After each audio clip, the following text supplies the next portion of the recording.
Hyderabad consulate में जो भी मास रिजेक्शन हो रहे हैं उसके बारे में आज हम थोड़ा बात करेंगे। साथ में यूएस वीज़ा स्लॉट्स को लेके बात करेंगे कि कब रिलीज़ होने के चांसेस है, और आपके साथ में आज कुछ टिप्स एंड ट्रिक्स भी शेयर करूँगी। वीडियो क्विक सिंपल है, तो बस मैं आपसे ऐसे ही अपडेट के बारे में बात कर रही हूँ, और ये सारी चीज़ें जो हैं मैंने कई अलग अलग वीडियो में बताई है। तो बस पर अभी जो भी स्टूडेंट जो है परेशान है, इन सारी चीज़ों के लेके परेशान होते हैं, मुझे इंस्टाग्राम में डीएम भी आते हैं, तो मैंने सोचा कि आपको एक वीडियो के थ्रू ही बता दूँ। तो वेलकम टू माय वीडियो। मेरा नाम है जानवी और मैंने यूएसए में अपना मास्टर्स कंप्लीट किया है। तो सबसे पहले तो हम देखते हैं कि जो भी हैदराबाद में मास रिजेक्शन हुआ है उसके बारे में देखते हैं। तो देखिए, ये आप मन से निकाल लीजिए कि हैदराबाद कॉन्सुलेट में अगर आप जा रहे हो तो आपका वीज़ा रिजेक्ट होगा। ऐसा नहीं है कि इस बार इसका स्पेसिफिक रीज़न तो ये है कि हैदराबाद कॉन्सुलेट में इस बार मतलब फॉल 2024 के लिए बहुत ज़्यादा स्लॉट्स ओपन हुए। तो जिस टाइम अगर बहुत ज़्यादा स्लॉट्स है तो बहुत ज़्यादा इंटरव्यू भी वहाँ पर हो गए, और अगर इंटरव्यू वहाँ पर हो रहे हैं तो बहुत सारे स्टूडेंट जो है रिजेक्ट भी हो गए। पर इसका मतलब ये बिल्कुल भी नहीं है कि अगर आपने हैदराबाद कॉन्सुलेट में गए तो आपका वीज़ा रिजेक्ट हो जाएगा। देखिए, अगर आपके सारे डॉक्यूमेंट्स क्लियर है, आपकी यूनिवर्सिटी भी ठीक ठाक है, कोई प्रॉब्लम नहीं है, और आप जेन्युइन स्टूडेंट हो, आप कुछ भी ऐसा फेक करके नहीं जा रहे हो, तो आपको डरने की बिल्कुल भी ज़रूरत नहीं है। और बस आपको ध्यान में रखिए कि जो मोस्ट इम्पॉर्टेंट क्वेश्चन होते हैं वो थोड़ा प्रिपेयर करके जाइए, प्रैक्टिस करके जाइए, बाकी आपको वीज़ा जो है इजीली मिल जाएगा। बस हैदराबाद कॉन्सुलेट में क्या होता है कि जिनका फाइनेंशियल बैकग्राउंड थोड़ा वीक है उनको थोड़ा बहुत प्रॉब्लम होता है।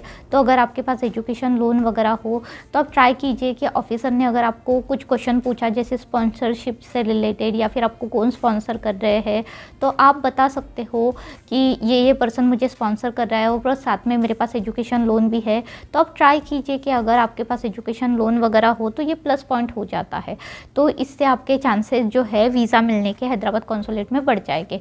तो बस यही एक जो बात है हैदराबाद कॉन्सुलेट के लिए, जो भी स्टूडेंट्स अभी डर रहे हैं, जिनको लग रहा है कि वीज़ा रिफ्यूज़ हो सकता है, तो डरने की कुछ भी ज़रूरत नहीं है। अगर आप एक जेन्युइन स्टूडेंट हो, आपने सही तरीके से एडमिशन ली है, आपकी यूनिवर्सिटी भी ठीक ठाक है, तो बस आपको इंटरव्यू पे फोकस करना है, रिजेक्शन पे नहीं। ये तो हो गई पहली बात। तो अभी हम बात करेंगे यूएस वीज़ा स्लॉट्स को लेके। तो मई महीने में जो थे फ्रेशर्स के लिए एक बल्क में स्लॉट्स ओपनिंग हो गई थी और बहुत सारे स्टूडेंट्स को स्लॉट्स मिल गए। तो अभी ऐसा है कि बहुत ज़्यादा स्टूडेंट पहले परेशान थे स्लॉट्स मिलेंगे नहीं मिलेंगे, पर अभी मैक्सिमम स्टूडेंट्स को स्लॉट्स मिले हैं।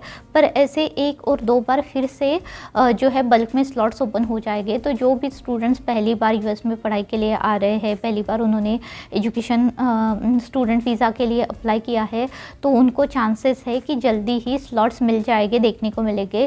आपको इस मंथ के एंडिंग में या फिर नेक्स्ट मंथ के स्टार्टिंग में स्लॉट्स देखने को मिल सकते हैं। और अभी रही बात रिफ्यूज़ वीज़ा स्लॉट्स की, तो देखिए रिफ्यूज़ वीज़ा स्लॉट्स के लिए माइनर स्लॉट्स ओपनिंग होती रहती है। अभी तक ऐसे मेजर स्लॉट्स ओपनिंग हुई नहीं है, तो मेजर स्लॉट्स ओपनिंग तो होनी चाहिए थी अब तक, पर अभी हुई नहीं है। और हम या फिर कोई भी आपको ऐसे स्पेसिफिक बता नहीं सकता है कि इस डेट पे स्लॉट्स ओपन हो गए। जैसे ही यूएस एम्बेसी की तरफ से कुछ अपडेट आती है मैं आपको वो शेयर कर देती हूँ, पर अभी तक ऐसे कुछ अपडेट नहीं आई है।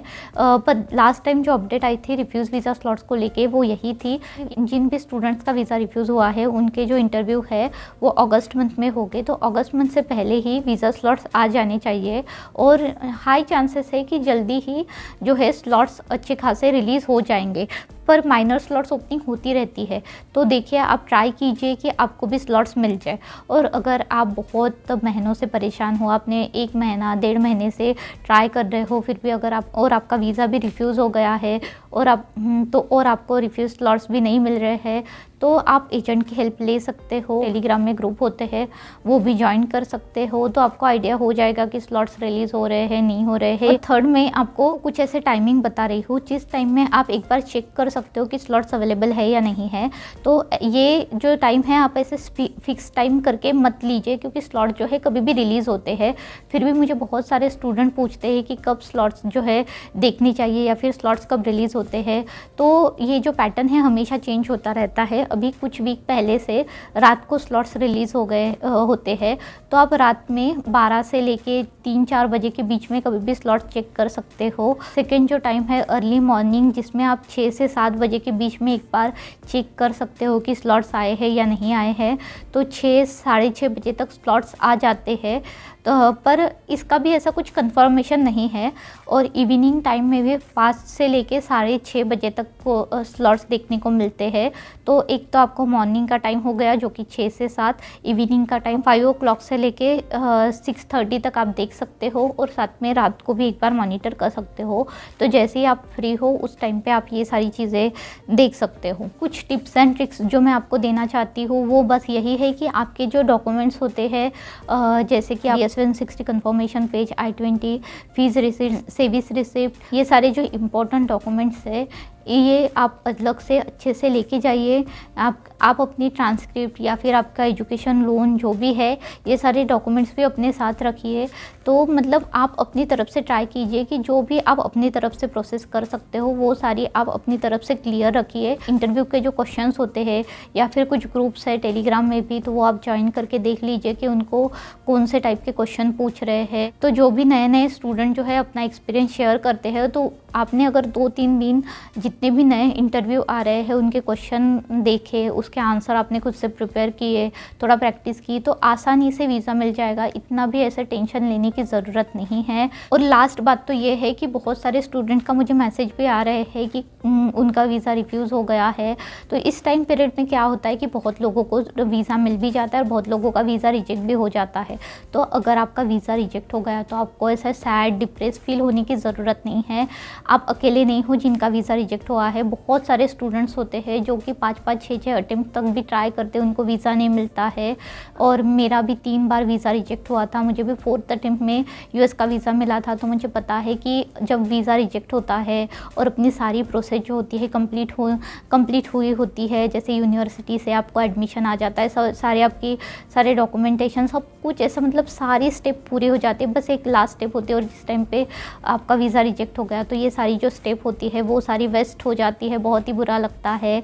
पर अभी उस टाइम पे क्या ही कर सकते हैं, आपको एक्सेप्ट करना ही होगा कि वीज़ा रिजेक्ट हो गया है। तो आपने आपके तरफ से ट्राई किया, तो बस अगर आप नेक्स्ट अटेम्प्ट के लिए ट्राई करना चाहते हो तो आपने जो भी गलती की उससे आप देखिए, आप सीखिए कि आपने क्या गलती की और आप नेक्स्ट में क्या उसको इम्प्रूव कर सकते हो।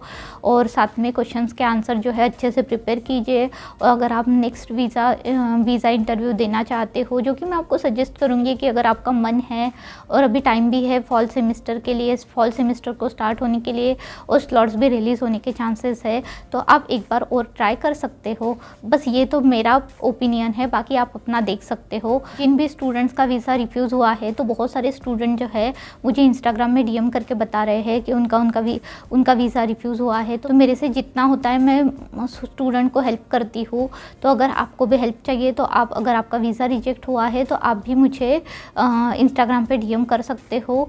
तो बस आज के वीडियो के लिए इतना ही। इसके अलावा भी आपको कुछ भी डाउट हो, आपको कुछ भी पूछना हो तो आप मुझे कमेंट कीजिए। मैं जल्दी ही उस कमेंट के ऊपर भी जल्दी एक नया वीडियो बनाऊंगी। मिलते हैं जल्दी नए वीडियो में। Thank you so much for watching. Bye.